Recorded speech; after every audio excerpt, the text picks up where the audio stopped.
In a world of waiver wires and trades, where every Sunday is a battle, one person's decisions can mean the difference between glory and crushing defeat. This is Meet the GM.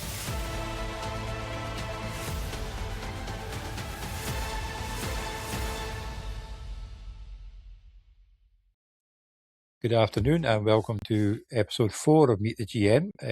Today we have Lee Solomon and how's it going today, Lee? Yeah, really good, Johnny. Cheers for having us on. You had a cracking year last year, if I remember rightly. Your scores were pretty impressive. Yeah, I remember when I think it was when we do the competition that's got all of the team, it's the high scoring. I think the first one was when I can't remember what tight end it was. The tight end went Pitts. It was when Pitts went off for 50 odd points, and I think I messaged you afterwards. I was like, "What's the highest score?" And you're like, I think I was up there in either the top or second, and then they had a decent week the second. But yeah, this is set. I've won back-to-back seasons now in the back-to-back promotions. So yeah, I'm hoping now that I'm in the first division, it's I have another win, but I don't think I'll be that lucky, but we'll see. Try to see what you were the highest scorer last year in the article. Wow. But you had, what was it, 3,022 points you scored. Wow. Last season. It's just like, yeah, okay, no bother. When it got to the playoffs part for that, I thought, yeah, you're the one to beat. And I was close. Like, I think week 16, my team just didn't show up. But luckily it showed up in the final and I got a helmet too. So I've 1 helmet to 2 helmets, it's got a lot of catch up. I have been relegated once, which doesn't help either, but yeah. Well, it was my first season that I think I just had an absolute really dire first season. And I started in the bottom division and won that. I think I came first in that and then won the championship as well, or the playoffs. And then the same, I can't remember. And then I think I did the same last season as well. Yeah, yes. It's been a good couple of seasons, but I feel like there's a lot of pressure now going into this season. So you're one of the few that can try and make a clean sweep in all the different helmets. Yeah, that'd be good. We're sort of going a bit off track there, so obviously you can let the viewers know where you're actually from. Say that again, sorry. You can let everybody know where you're actually from. So I'm from Sandbach in Cheshire, in the UK. So for those that are not from the UK and have no idea, there's quite a few from America, whereabout is Sandbach, Cheshire, compared to England? So within England, my accent's going to throw people off because I'm originally from Birmingham. So that's the central of England and in the Midlands. But Cheshire is it's between Manchester and Liverpool. Yeah, slightly northwest of England, but a lot further south than from where you're based. Just a wee bit further, but it's a bit further where I am. So it's going to be fun when I interview Arthur because he's way down in the bottom of England. So okay, it's going to be fun.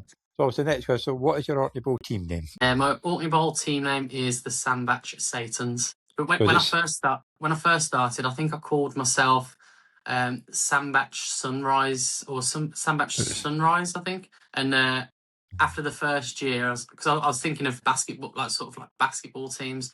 And then after the first year, I thought, no, I'm not keen on the name, so changed it to something a bit more sinister. Yes, well, it's obviously worked because obviously you ran away with it.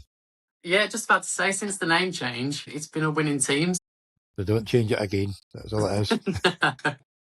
So how long have you been following the NFL, roughly? So I've been following it about 6 years. I've always enjoyed American football, but I've never had a group of friends to enjoy like talking about it with and talk about different teams and talk about players. So I never really got into it to follow it properly. I'd just see clips and I'd never understand the rules. And then about 6 years ago, I'd moved onto a new build estate, and on the Facebook group, someone put up a post saying, really random question. We've got American Fantasy Football League that needs a team. Does anyone want to join? And I thought, this is amazing. There's people locally that I can watch the American football with, start play fantasy and get into it more. So yeah, that's how I got into it about 6 years ago. That's brilliant, actually, because it is good. The UK community is good, and obviously once you see them, like there's a lot of people in Orkney walk out American football tops.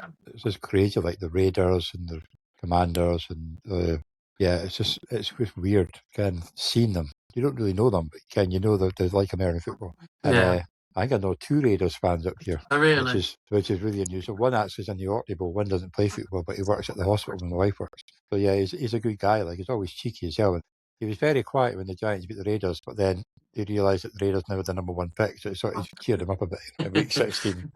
I know how he feels because yeah, I'm a Jags fan, and a couple of years back, well, we had number 1 pick. I think 2 years on the trot at one point. So we didn't have very good seasons. And that led to the next question. So, what led you to follow the Jags? Is it because they play in London? No, to be fair, it's a really, really silly answer, really. I just really like the animal Jaguars. And then at the time, I drove a Jaguar and I just thought, I'll choose the Jags. And at the time, they were playing horrifically. So it was sort of the only way was up. Oh, that's a good enough reason as any, that one. Like, I did see the Jags play when they played Baltimore Ravens in London, because I was walking a London Marathon the day before around when the scenes, and I got a ticket for £30 at Wembley. Oh, wow.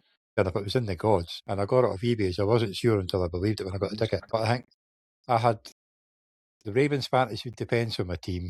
I think it was Joe Flacco was the quarterback, and it was 40-0 for the Jaguars by the time Ravens scored a consolation touchdown at the end of the game.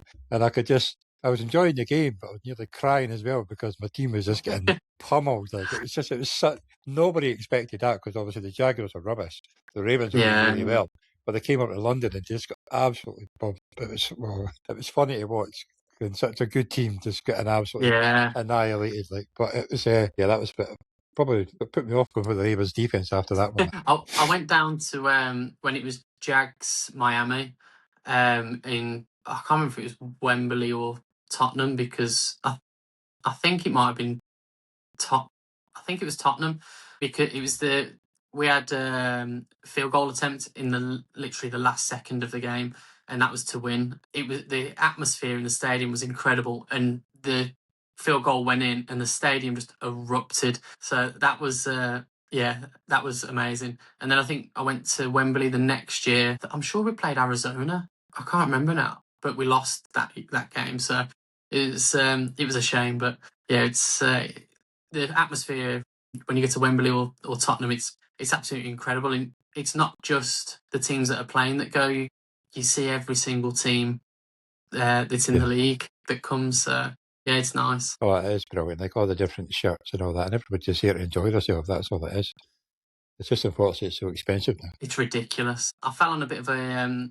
I saw it was leaked, the potential dates for when the Jags were coming over before. I think it was when it was Tottenham, and I went onto Booking.com and booked reserved hotels on the nights that they said that it's potentially leaked. So I think I got a hotel room for like £60 on the night of the when they played. So I was really fortunate with that. But the ticket prices themselves are extortionate now. Unfortunately, when I've got to go for like 3 days. Yeah, I bet it takes a hell of a long time to get there. Well, I went, like I said to Max, I went to the last one I went to was Packers Giants. Well, I couldn't get a ticket online, but my friend plays for Aberdeen Roughnecks, and they had a raffle, and I won the raffle. He won the raffle ticket, but he didn't want the Giants ticket, so I bought them for ticket price. And I met Jack, who's in the top conference, Packers fan. But then Craig and Doug and all that went down as well. So there's a whole pile of us down there, and between the flight, accommodation, and ticket prices, it was like over £1,200. Jeez. Because it's quite expensive to fly to Orkney. It's only like a 30-seater plane. So I went down on the Friday and I came back on the Monday. I got the first flight Monday morning, spent 5 hours in Edinburgh Airport, and just as I was about to get the flight, they cancelled the flight, so I had to spend the night in Edinburgh and go back up the next morning. It's an investment in time and finances, isn't it? As well, my mate Barry, who's from Orkney, he's a Giants fan too. He went down, he bought tickets on his own, and I met up with him on the Saturday, and his luggage didn't arrive. So was his jersey in there? His jersey and that. So he went to the stadium on the Saturday morning and met some of the team, and then bought a jersey for the game. So he had a jersey, spent another £120 on a jersey for the game. I was just about to say, I have to take another mortgage out to get a jersey from the stand. I may be buying my jersey from a certain site that's only a lot cheaper. Same. But I like buying rookie jerseys. Just like if there's a good player coming out that's not in the Giants, I'll buy that too. So if the Giants are playing, I might wear the jersey to watch the game. Like, I get more annoyed when they change a number. Like, I've got a T. Higgins number 5, and I've got a Jameer Gibbs number, whatever it is, because I do have a soft spot with Jameer Gibbs. Of course, she's now a different number. It's a bit annoying. Yeah, it's like who was it with the Jags? I think it was Josh. Josh Allen changed from just Allen to Hines Allen, but then Yeah, that was annoying. That was annoying. And then I think I can't remember what number it was, but someone changed their numbers. I think it was it wasn't Etienne. There was someone in the Jags that changed it, and I had the original number. Yeah, that's frustrating. It is annoying. So obviously, talking about the Jags, so you've been a fan for so many years now. Who's your favourite player from the past? So any player that no longer plays for the Jags? Yeah, so Maurice Jones-Drew, he's my favourite.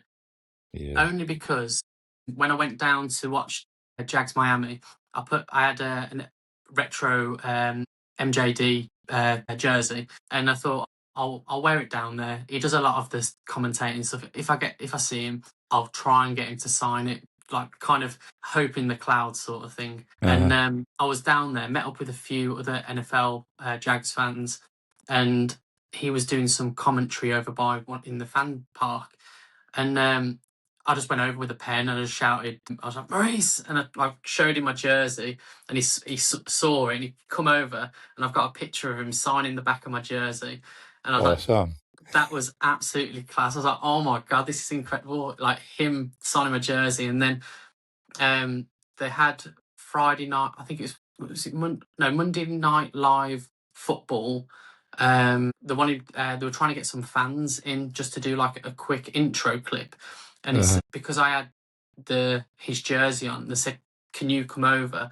So there's Maurice with the mic, and I'm stood right next to him, and they were like, on the count of 3, can you all say live on Monday Night Football? And they counted down, and we all said it. So it's a nice little moment. Like, I'll obviously so. Yeah. We were talking about MJD, and obviously that was awesome that you got to do that.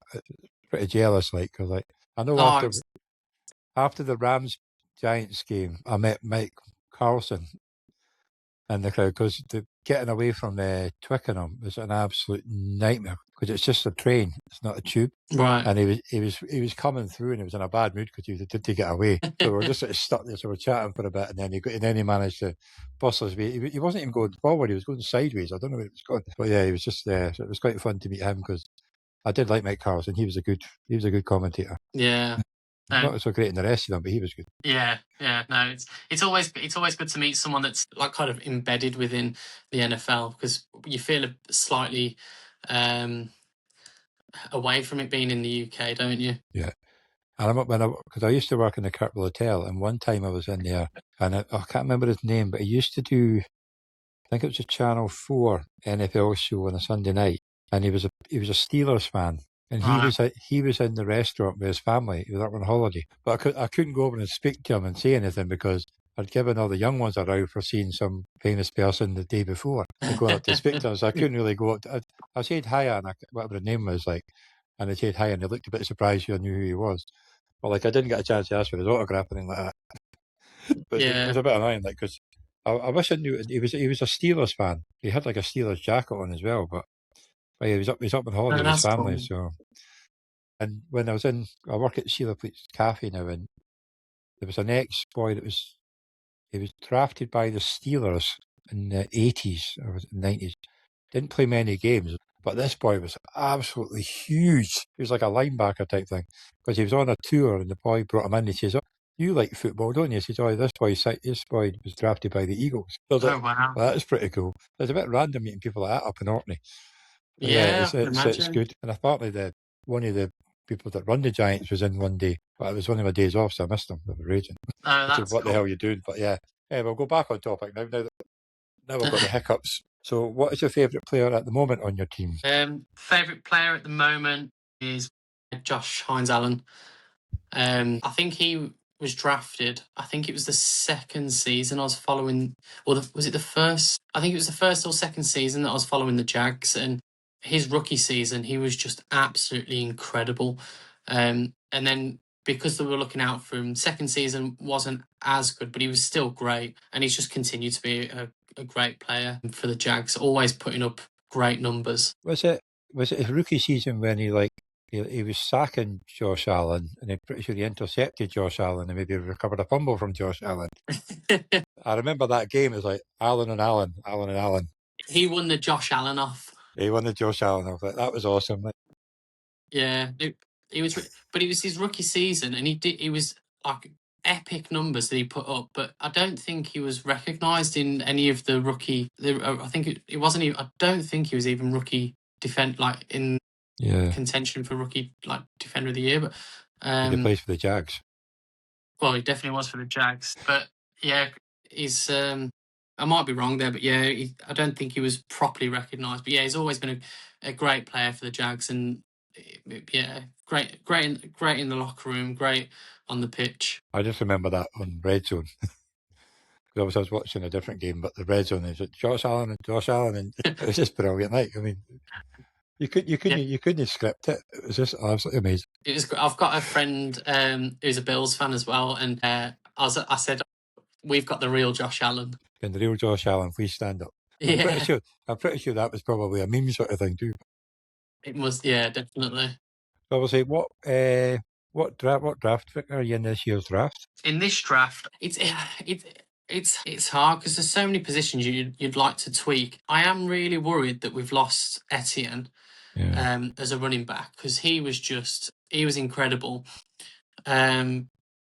Yeah, obviously he was in the same college as Lawrence, so they had a relationship and chemistry that was phenomenal, and they rooted for each other, so they'd just try the hardest together. And I know Tootin's come through and made some incredible plays, but I don't know if that's just because if they see him in the backfield, the team probably aren't thinking he's going to make a run or something. I don't know, but he's come through and he should be okay. But I am worried there's going to be a gap there, so maybe pick up a running back. I think I don't really follow who's kind of coming up in the draft, but Jeremiah Love is probably one of the higher graded running backs. What draft spot are you? Oh, sorry, what draft? I don't know, to be honest. That'll be quite high though, because you did well. Did you get to the playoffs? Yeah, we got. Well, I think we had 13-4 season. I think we came out. I think it was only in the wild card round that we came out, because So you are. Have you even got a first round pick? Oh, I'll be honest. I don't know. Doesn't look like. I wonder if you traded it away for something. No, you traded it away. I think the Browns have got it. It would have been 20. What did we trade it away for? I'm not actually sure. It just says via Jacksonville. Who did you get for the Browns? Oh, it said stop recording. Can you see that? It's still on my end. Oh, it's restarted again. You'll get quite a few. Well, it makes it more fun. Yeah, it doesn't actually say. It just says that you'll have one in the second round, no doubt. Yeah, you've got the 56th pick overall. That's your first pick, I think. Oh, yeah. Jeremy Luck will be well gone by then. Yeah. He'll be gone by. We've got no chance. But it's. I'm trying to think who we would have traded that away for. I'm not sure. It's the Browns. Saying that, I'll have a look after this. And Well, it could have been via the Browns from another team, because they like to do trade picks all over the place like that. Yeah. So who did? We just changed it, second round for first round. Browns trade number 2 picked. I don't know. No, when's that? 2025? No, that's last season. Well, it might have been counted the 2026 pick. So. Oh yeah, yes. Browns trade number 2 picked the Jaguars in exchange for number 5. Hunter. They took Hunter. That was it. Yeah. Yeah, and it was for number 5, 2026 first round pick and more. For Hunter, who doesn't really play both ends now and only plays defense. Do you know what? Yeah, well, I think it's good to have that all-round player, but I don't think he's good enough for defense. He was playing both sides. The step up from college to NFL, I think it massively shown. And as good as a player he is, he couldn't step up on both sides. On defense, he made some good plays, but I think there was some. Maybe it's just because he was a rookie and he was still trying to make that jump. But there was some that I felt he was a bit lost playing on defense. And there was some fumbles that he should have some catches that he should have held on to Uh-huh. on offense. Saying that he is a rookie. So. Yeah. Well, he had that one big game in offense, then he got injured, and you didn't really see him. Yeah, Was that in London? Was it the big game? it was because I think It's we like had 100 odd yards, and it was he was having a decent time. Him and Parker Washington were having a decent time because Brian Thomas was out. I like Parker Washington. He was a big one at the end. I really like Parker Washington. He's kind of been on the peripherals on our wide receivers for a few seasons, but I really like him. Whenever he plays, he seems to make an impact. Yeah, he's a big boy. Yeah, he's a good connection with Lawrence, so hopefully it carries on. Cause I picked him up in the Orkney Bowl and it certainly helped me a bit. So it was quite good. Yeah, no, he's good. And I drafted Brian Thomas thinking Hunter's not going to impact, but Brian Thomas just didn't show up last season. I heard somewhere it maybe got a bit of he got clobbered in either a practice or pre-season game before kicked in, and he just wasn't as committed as he was a year before. It could be rubbish, I'm not sure, but he didn't look anything like he did in his rookie. He wouldn't, what was the word? He wouldn't go for it. Yeah, he wouldn't commit. He was scared to get hurt or. If you're a wide receiver, you're going to get clobbered. That's part of the job. Yeah. I mean, if you go up the middle of the field to get a ball, you're going to get hit. If you don't get hit, there's something wrong. Because it's a physical game. It's just it's like he didn't want to get clobbered. It's just a bit unusual. I don't know. It's just the way it is. Because he was brilliant in his rookie season, he probably got a lot of people out. Because a lot of people probably did draft him quite high, thinking he was going to be the number one. Yeah, well, that's what I thought, and especially with Hunter playing both sides of the ball, I still didn't think he was going to be utilised massively. I know he was thought of he was going to kind of take over, but yeah, I thought Thomas was still going to be up there. Yeah. But yeah, maybe he had a bit of chip on his shoulder, thinking he was the new guy, going to be the best guy, and then they draft another potential wide receiver. Yeah, a lot of hype. Yeah. Yeah, because I did actually trade Washington away on the trade deadline with T.J. Hawkinson for George Kittle, which helped me along the way with getting a decent tight end when he wasn't injured.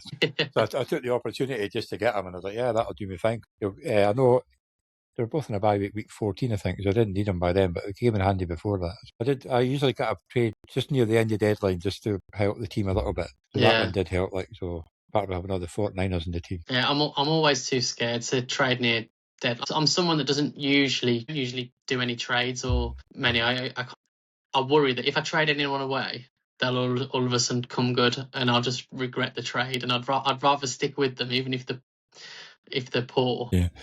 For that, just in case. Well, the lucky thing was with the trades the players we traded for were both in a bye week when we played each other. So that's the worst thing. You trade somebody and they beat you. Yeah. So luckily they were both not playing against each other that week. So that was actually quite handy, because you do, like I say, you do dread it, especially the way Washington was playing. But sometimes you've got to take it. But there's not that many trades go on in the Orkney Bowl, and it's usually the same players that do it. So you got Kelly, the Cavite Porker, and McGonagall usually likes to trade quite a bit, and Luke, who was on yesterday, I think, he likes to trade quite a bit too. So you can suss out the ones that like to trade in some crazy draft orders, but they're the ones that do a lot. They do a lot of dynasty as well. So you're used to trading, I suppose. Yeah, I think I had some trade offers come through that were a little bit suspect. And I know trade offers when they come through, they are like the opening and you meant to negotiate, but there's some that come through and you just think, come on, that's too heavily weighted one side to even open negotiations. But what I do is because there's one boy in Money Jackson, and he just sends you shitty trades all the time. Yeah. So I just send a shitty one back. I'll ask for 2 firsts and whatever for some donkey, and it just shuts him up, and he just leaves me away for about a week, and then he comes back with more.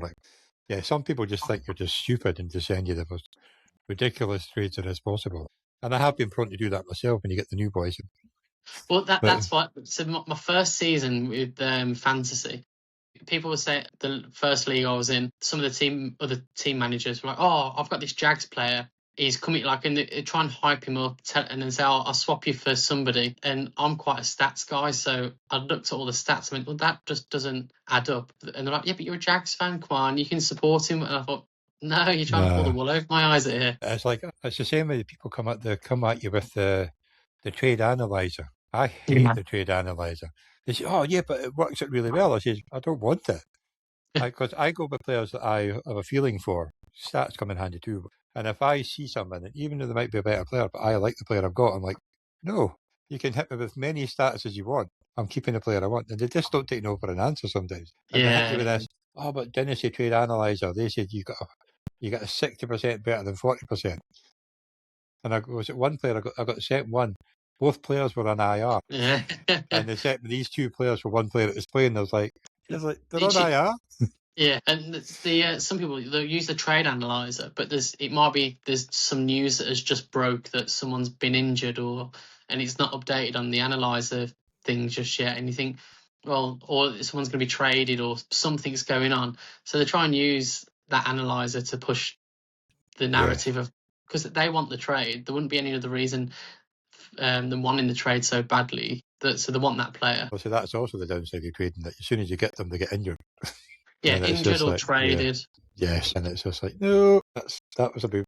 But you can't do it, unfortunately. So we'll get back on topic there, because we've got a bit random there with trade. So what do you think your team's prospects for 2026, and what do you think the record will be at the end of the season? When I first started supporting the Jags, they were horrifically losing. The fact, I think we went 13-4 last season.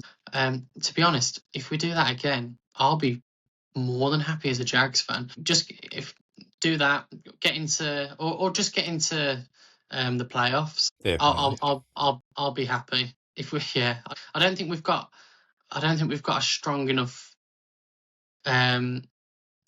team to. Well, I don't think we've got a strong enough defense. We can put points up on the board. We're quite creative like that, but yeah, it's just the defense. Sometimes our defense can just turn up and we're absolutely incredible, and then other times teams just put so many points past us, and it just looks embarrassing. I know, because I remember a couple of years ago, the Jaguars' defense, even though they weren't doing great, they were sneakily good. They were good for fantasy. But yeah, that was the season. That was the season that we went through to. We got through to is the Patriots in the AFC, was it? Yeah. And then you should have won that, actually. Yeah, we should have. And I can't remember.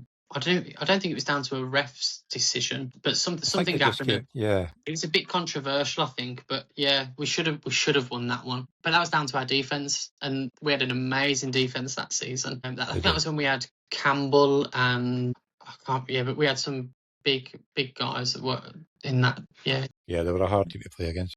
I remember because they shut down the Colts a couple of times. They just because the Colts had a good defense too. But they do it. A bit of a bogey team with the Colts, actually. Again, they could do well against everybody else, and they come up against the Jags, and then at least once they're going to lose. Yeah, well, I saw a stat that the Jags have never. If I think if it's the first they've never game lost in Jacksonville. They've never lost at the Colts. Oh, the Colts. That's one of them. I think. Yeah, we've never. Or was it at Jag? I can't remember. The Jags. Yeah. I think it's like 7 or 8 or 9 seasons now. We haven't lost at home to them or at their ground. It's one of the two. But yeah, we've never lost. But I remember picking it in the pig thing, and then obviously it's locked, and they say it in the commentary, and I was like, oh. And I think they went ahead as well, like, by 2 scores, and then it just suddenly turned in the second half, and I was like, boy. Yeah, and I think I don't know if it was last season or the season before. I think we nearly whitewashed them, or we might have whitewashed them. I think maybe you did, actually, because I think they beat you when Jones was the QB early on, and then you were up against a backup QB in Indianapolis, I think, and you just beat them. Yeah, I think that's what it was, because they were flying, I think, until they lost to you. Yeah, in Jacksonville, and then it started going a bit, and then he got injured. Well, he was already injured, but he got more injured, and well, that's the end of that one. because the Colts come out flying. They were like they do 7-0 or 8-0 or something like that. I think so, yeah. And then I think they won. I don't think they won a game after that, or won one. But which is Philip Rivers came in. Philip Rivers came in, and the 90-year-old man didn't even bugger all either. Yeah, when they got him from his retirement home. Which I thought was quite funny, because obviously Brissett came in for Arizona, and he was thrown like 60 times a game. They were losing every game, but at least they were good for fantasy. But Philip Rivers was not good for fantasy. He was bloody awful. Yeah, they didn't do very well at all. That was a completely. They could have got Cousins for a second. Or they would probably take over his bloody contract anyway. But it was not fun. No. I think we maybe answered this one already. But when did you first get into the fantasy football? So 6 years ago. Yeah, so It same was, as the NFL. Yeah, it was someone on my estate put that post up on Facebook, and it was really good because there was like 1, 2, 3, 4, including me, 5 of us. So every Sunday we'd go round to one of our houses because we all lived really close, and would go and watch Red Zone together. Well, that's pretty good. Yeah, it was amazing. So we had like a league together, and then we'd all watch Red Zone together, have a few drinks, and then that was really good. It was one of the guys from that league. He invited me into another league with a few others, and then a group of us all joined Orkney together, which was good. And then that was really good. And then there's a few of them that have been in different leagues, but there's one guy that's been in the same league. So he got put into the 3rd division after our first season together with me. Then he come up with me into the 2nd division, and he's come up like runner-up every single time behind me. Oh, that'll be your biggest rival in the Orkney Bowl then. Yeah. So who is that? Because he's Jay Holmes, he's got the Chester Hurricanes. Yeah. So he's been in the 3rd division with me. Well, the original like kind of sorting out where the starting one.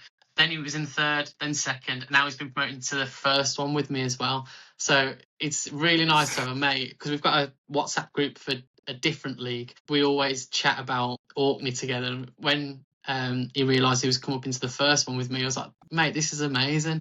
We've kind of been together. That one. Yeah. Yeah, it's class. And like whenever we play each other in our other league, we say like if we're playing each other in the Orkney league, then it's like we say it's revenge, or if whoever's won, or if I keep beating him, or it's a good little rival. I think the way your record was last year, you probably did the better of him last year because you were a pretty high scoring team. Yeah, no, I did have a really high scoring team, but there was 1 or 2 games where my team just didn't show up. I think one week I had a ridiculously high score, and then the next week, some people didn't show up. Or I think I might have. There was a Thursday night game. Someone was injured, and I probably didn't substitute someone in. I can't remember. I think remember. There was a few games where I was really frustrated. But then on the flip side, I think I put a team. Someone got injured the once, and I still might have won that game. Would help if I looked at the right league. Yeah, because you had quite an easy win against Craig's son Aaron in the final. Yeah, it wasn't that close a contest, was it? Oh yeah, that'll be you had 162 when you lost 198, not a Rebel. So because I was comfortably. I felt like I got about 200. About 230 was sort of my average, I feel, or what I aimed towards. So when it went down to 160, I think it was just one of those weeks. Actually, you beat Chester Hurricanes twice. You beat them in week 3, 181 to 179. Oh, that was close. And then in week 14, you had 217, and he had 106. So I'm not sure what the hell he did there, like. Yeah, I don't know what he did there. But yeah, I think week 1 you started with a bag. You had 276 points. Yeah. In week 1, you were so close to joining the 300 club. I don't think anybody joined last year for that, because it's harder now, because obviously they say that everybody is more established now. You know who to pick, so you know it's harder to manage to get all the good players and score 300 points. Yeah. But then with no kickers now, which I am a bit sad that's happened, there's going to be an extra flex spot. So yeah. I'm going to miss the kickers. Yeah, I like the kickers because Jack's had Little. Yeah. And he was incredible until the last couple of games. But yeah, as a rookie, he was class. I think like Dicker the kicker, I think he got no points in the final. Oh really? Yeah, he got 1 point or no points. It was something stupid. Like it was just like one of the best kickers in the league. He did nothing. It's mad because a kicker can win or lose you a game, can't? But it's not like. Well, actually, Carson when he on the Raiders, I used to drafted because he was an incredible kicker, and he would always get 12 to 14 points easily every single week, just really consistent. But then I think I drafted him one season and he was pretty pants, so it wasn't as good as he previously was. No, Yeah, he is a good kicker. Like he's a steady kicker. That's what you want. You want somebody that's going to get even 7 or 8 points a game. Like sometimes you get big games, sometimes you get nothing. Like you don't want a team that's always going to go for 2 points or go like the Lions. You go for it all the time. He still manages to score points, but only when they've got 4th and long. But if it's 4th and 1, 4th and 2, Campbell's going for it. Yeah, you want a kicker that either is going to score a lot of extra points or is going to a team that doesn't really get many touchdowns and they're trying to scrape the points with the field goals. But indoor kickers is good too. Until they go outside. At least we know who your rival is. So how many leagues do you participate in each year that don't include best ball? I'm not in any best balls, but I think I've got 5. I think 5 altogether. It's nice and easy. I was struggling at 3. 3 was enough for me. Then it went up to 4. Now it's up to 5, and I think it's okay. I like just having a few leagues where you can really get invested in the teams and players. I can do 5 just about, but when there's, I think, any more, I'd be struggling. I can't remember the last time I had 5 leagues. But I really, really like to just like follow a few players and get really invested, because when you have more teams, I feel I'll have some players in one league, but they're playing against players on another league, so I can't fully get behind some players because I don't want them to win. I want them to, it's difficult. I want everyone to score loads of touchdowns. You pick the league that you really want to win, and that's the one you want them to do well in. I don't care about that one. You can lose that one. I want this one to win. It is hard. You know, sometimes you get in them and it's just, I just keep on. Like I'm quite good at taking up orphans, and I don't know why, because they're usually absolute garbage. Yeah, and they usually take about 5-6 years to turn around. Yeah, well, I took over 2 last year, and I think one of them ended up 3-8 or 3-14 or whatever, and that was 2 more wins than they had the year before. Hey. So it was not a good team, but like I say, but when you take over, they just send you all these stupid trades thinking you're a complete rookie and you don't know what you're doing. Like, so you can't get Chris Olave for a 4th round pick. It's like, no. And it's like, go away. I'm not a rookie, leave me alone. Just send them back to another ridiculous trade. This one's going to be a bit harder because you don't do many drafts, but which player do you tend to draft the most? That's a good idea or a bad idea? So the one I draft the most, and it's a bit harder the last few seasons, but I like to draft Justin Herbert. I feel like you can always get really good value out of him. But I've also got a bit of affinity for him because I picked him up off the waiver wire back in when he was a rookie, because the Chargers QB at the time got injured. I think his lung got punctured or something. So Herbert came in and was just amazing straight off. And because I picked him off the waiver wire, I was in a keeper league, so I had him from like 16th overall pick, and I've still got him as I think it's like 13th or 12th overall pick still, and I'm getting so much value out of him still. That's one of my best kind of pickups because I get that value from him. I like to get him in other leagues as well. Well, he is a good fantasy quarterback. He'll give you maybe 2 games a season where he's absolute garbage, for the most part. Especially when he starts running about, scrambling about, you get to the point of the running. He is a good quarterback. I like him. He's but because he'll play through injury. He just wants to keep on playing. He's a bit bonkers that way. Yeah, no, he's good. Even when they had was it Eckler? He's still threw loads and he still ran himself. They get a lot of value from him. You do indeed. I think I've got him in my home dynasty, like our family one. But me and the wife were in with Craig and his missus and his son, Doug and that, and another one. So we were in one there, and I won it last year, beating Doug. I think Doug's lost in the final 2 years in a row. But Herbert, my 2 quarterbacks are Allen and Herbert. Oh, nice. I traded for Herbert 2 seasons ago with the number 1 pick in the draft, just because I wanted an extra good. I think I picked up Jackson Dart in the last draft. So. There's only one quarterback, but you don't want to drop him because somebody will pick him up. So just keep him on the bench. It's a good backup to have. It's definitely a good backup to have, especially when Dart gets injured all the time. So obviously the next one is who's the worst player you've ever drafted? I think it was last season. last season, I think I picked up Joe Mixon, thinking he's going to come back and do okay, but he just didn't. He was, yeah. He never even touched the field last year, did he? No, I think I picked him in the 5th round as well. At least you could have stuck him in IR on the off chance, but yeah, it's a bit. Well, yeah, I felt like I missed out on a 5th round pick. I feel like I was chasing my tail on that one. I picked him thinking, oh, maybe he'll come round mid-season. If I get myself into the playoffs, he'll run away. Hopefully, he'll run away with it at the latter end of the season and be a kind of league winner. Yeah, that was a bit of a poor choice. It was a bad one because they were listening. They weren't saying he's going to be out for the season. No, at all. They just kept it thinking, oh, well, maybe we'll come back, and then they were just not be very nice for the fantasy community. No, it was bad. So, obviously, you told me before you come on then, but what do you do outside of fantasy football? Well, job-wise, work-wise, I'm a funeral director. So I live up in Cheshire, but our work is in Birmingham. So it's about an hour and 10 that I have to commute down. So yeah, so funeral director in the day, and then I'm trying to think. I've got 3 kids, so all boys. How so old are they? I've got twin boys that are 8 who they love watching American football. So when I've got Red Zone on, they'll tell me the team names, they'll tell me the scores, and we sit there for a couple of hours and we watch it together. And then I've got a 3-year-old that turns 4 in next week. So he's starting to watch it as well. Whenever we've got like a little American footballs around the place, so whenever it's on, we all always chuck a ball together, which is nice. Yeah, it's really nice. And they've all got the fancy dress outfits as like little Jaguars NFL like outfits, so that's cool. Well, that's awesome. Yeah, mine don't show interest in it. Like, you know what I mean?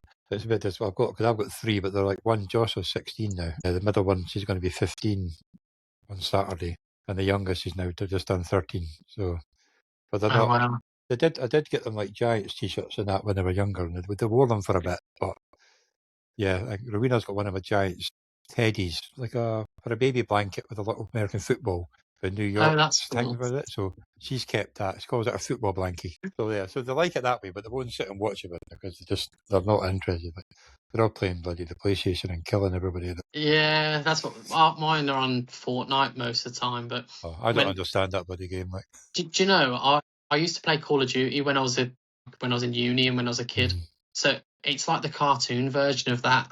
And the oldest 2, they asked me to play with them. And I suppose anything when your kids want you to join in with something that they enjoy, you just leap at the chance, because I'm not going to get that for much longer, I don't think. I'll count my blessings if I do, but yeah, it's class playing that.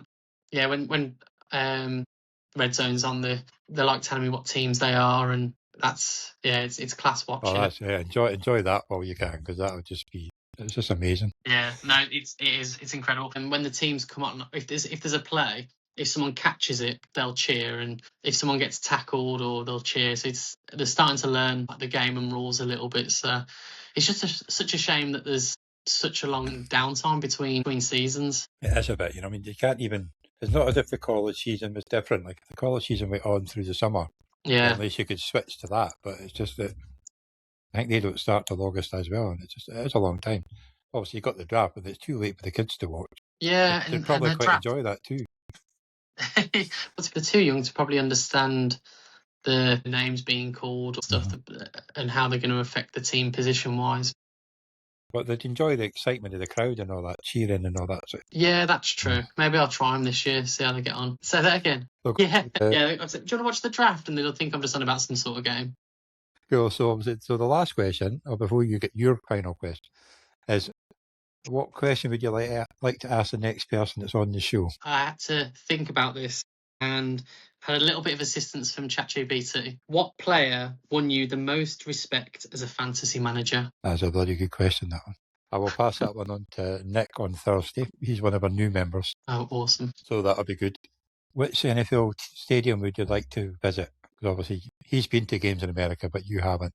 So he's wondering, if you went to a stadium in America, which stadium would you like to go to? Definitely to Jags. And they've got, at the Jags stadium, they've got a swimming pool in the stadium that's like halfway up in the stand. So just if I could, I'm guessing the tickets to that area would be ridiculous. But yeah, Definitely. Well, I definitely want to go to the Jag Stadium at some point. And then if I had to pick another one that wasn't my team, that's a really hard one. Yeah, I because think do you go for history or do you go for like I think amazing stadium thing? I think I'd go for Packers just Yeah. because it's the history of it, but also the town is that's not the only thing going on there, but because it's so far out in the sticks and it's such a like, out there sort of location, yeah, definitely go there, and then for the local area as well around it. Yeah. Obviously, if I'd been asked that question, it would have been Lambeau Field because it just the history and again, like watch games so many times, watch the Giants win frozen games in the playoffs there. It would just be amazing to go to. Just be pretty amazing. And the reason you couldn't hear it is because I had it on the preview, not live. Oh, okay. Okay, so Bell Yeah, there you go. Stadium. There you go. Yeah, so far it's probably one of the ones. The stadium in the UK that I've attended that I love the most. I think Tottenham was a million times better than Wembley. But that's because the tickets that I got, I went hospitality for both. And right. at Tottenham, the hospitality room is right next to the locker rooms. So you're in this room where like they serve you food and drinks, but there's about, I don't know, a 20-foot glass corridor like wall where all the players come out the locker rooms, and you're literally inches away from them through this glass wall, and you watch them all come out, and it's just incredible. Then you've got the head coach's office room, which is right there, and that's when we had who was that joke of a college one that we had who didn't know. Chip, is it Chip Kelly? No, it was only like 3 seasons ago. It was before Doug. Yeah, well, he was Urban Meyer. Urban. Is it Urban Myers or something Urban? I think it is Urban Myers. Yeah. Meyer. Yeah, we had him, and he was just an absolute joke of a coach. But there was a load of hype around him because it was his first NFL appointment, and you saw him come out and all the team come out. That was phenomenal. And then we had tickets where we was on the 50-yard line lower, so we saw everything. That was a really, really good day. That would be pretty cool, actually. Yeah, that was. And then Wembley, it was okay, but it just didn't live up to that experience at Tottenham. He was in charge for 13 games and went 2-11. Yeah, yeah, that's pretty bad. That like. Yeah, he didn't even know. There was a clip of him saying, Aaron Donald, when he was like, who's number? I think it was. Is he number 32 or was it? Who's number 32? Say, and they're like, the other coach like, that's Aaron Donald, like the best defensive player in the NFL. How do you not know his name? Apparently, like I was looking on like Google, there it says Josh Lambeau publicly accused him of physical abuse in December. So it's probably after that he got fired. Yeah, because Lambeau, he was an incredible kicker. He was a brilliant kicker, yeah. Yeah, I can't remember. Yeah, there's a lot of controversy around him, and because I don't know if he was dropped but yeah, there was a lot of controversy around them too. Yeah, but it was like after the Jags have lost a game, there was photos and videos of Urban in strip clubs. Like, did you not get a strip club in London or something like that? Because the team went home in the plane and he stayed or something like that for another night. There was some daft thing. It was some weird thing when they were in London, or it might have been the night before or 2 nights before. But yeah, he was in a strip club in London, allegedly. Allegedly. Allegedly. I'm not want to get sued. Everything we've just said is allegedly. Allegedly, yes. But yeah, well, thank you for coming on. It's been great to meet you. And I'm hoping all the backups and that's worked fine. We'll find out in a minute. The 3 or 4 different backups that will come up. Well, in fairness, it's sort of like having a chat with Pez because he cuts you all the time. I'm hoping this because with StreamYard, when you finish, like I say, I'm usually about 13% and Pez is at 12%. And you just have to leave it on for ages. But like it's currently sitting at 94%. Yeah, and it might even be done by the time we stop it. It's I quite like this one. Some things you can't do the same, but it's good for just doing chats and stuff like that. And I can probably edit and add the stuff afterwards. So, yeah. Thank you for coming on, and good luck this season. Hopefully, you'll get up to the top division, the top division. Yeah. You're making your way the right way. So you should have another good rivalry with the Hurricane. I'll try and keep an eye out in that one when you're playing each other. Yeah. I'll let you know when we're playing each other. Just stop the rivalry a little bit. No, that's awesome. Cheers, Johnny. Really enjoyed this. I'm glad you enjoyed it. Thank you. Cheers. Take care.